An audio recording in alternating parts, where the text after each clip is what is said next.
Hello friends, welcome to exam tasks. Artificial intelligence की इस series में आप सभी का स्वागत है। आज का जो हमारा टॉपिक है that is rules of inference in artificial intelligence. Basically ये कुछ इन्फरेंस रूल है हमारे प्रोपोर्शनल लॉजिक की जो हम पढ़ के आ रहे हैं नॉलेज रिप्रेजेंटेशन में। आज हम इसी के बारे में बात करेंगे। हम यहाँ पर तीन रूल जो हैं, बेसिक फंडामेंटल रूल जो हैं वो डिस्कस करने वाले हैं। बात करेंगे अगर इन्फरेंस की। देखिए, इन्फरेंस होता है क्या? इन्फरेंस एक्चुअल में बोलते हैं डिड्यूस करना। दैट मीन्स अगर आपके पास कुछ ओल्ड चीज़ पड़ी है उससे आप कोई नया चीज़ डिड्यूस कर रहे हो, उसे कहते हैं हम इन्फर करना।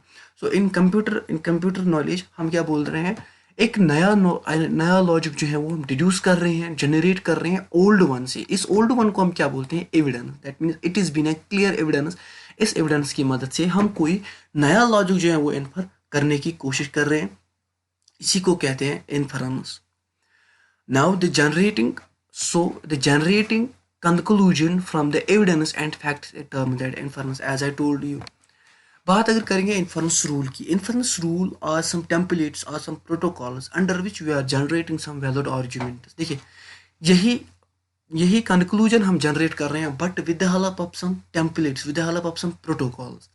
सो दैट इनको क्या करते हैं, इनको हम कोई अप्लाई करेंगे किसी प्रूफ को डिराइव करने में।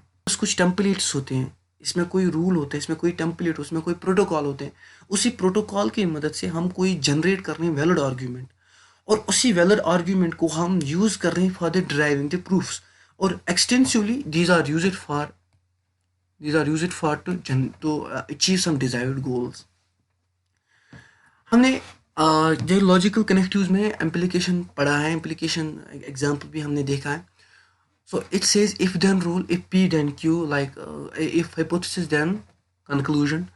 So इसके बारे में हम थोड़ा बहुत जो है वो एडवांस में आज जानने की कोशिश करेंगे। इसके कुछ टर्म्स हैं जो कि इसके कोरिलेट हैं, और वो इन्फरेंस रूल में इंपॉर्टेंट है, like converse, contrapositive and inverse. Now actually converse होता है क्या है?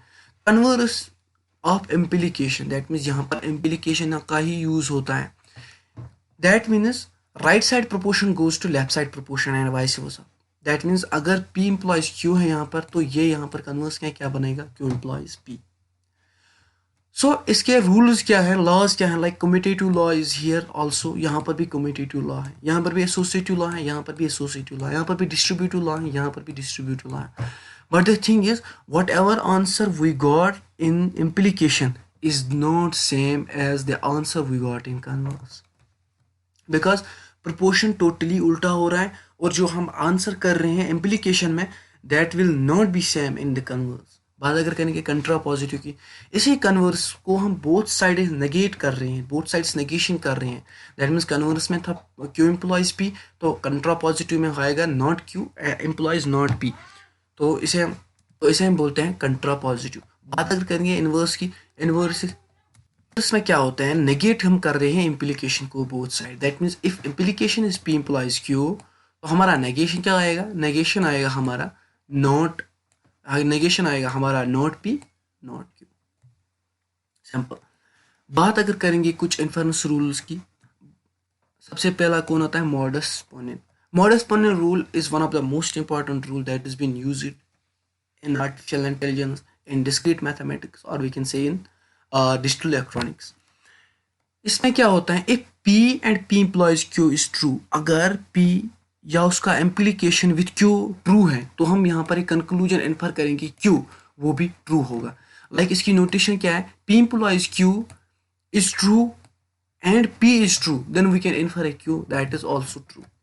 For example, if I am sleepy, अगर मुझे नींद आ रही है, then I will go to bed, तो मैं सोने जा रहा हूँ, तो इसको हम बोलेंगे Q, इसको हम बोलेंगे P।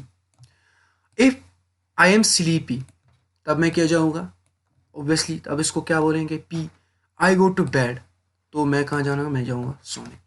ना the concept is here, P implies Q ये ट्रू है और P भी ट्रू है, तब हम बोलेंगे तब भी ये स्लीप करने जाएगा, तब भी Q भी ट्रू होगा। तो इसका ट्रूथ टेबल क्या है?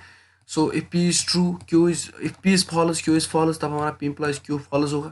if P is false, Q is true, तब हमारा जो implication होगा वो true होगा।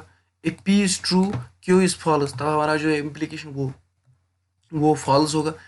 if both are true, तब हमारा implication होगा true होगा। बात अगर करेंगे दूसरे रूल की, दूसरे type of rule of inference की, वो है modus Tollens. Modus Tollens says अगर P implies Q is true and not Q is true, तब हम एक कंक्लूजन यहाँ पर डिड्यूस करेंगे not Q, not P, तो वो भी ट्रू होगा.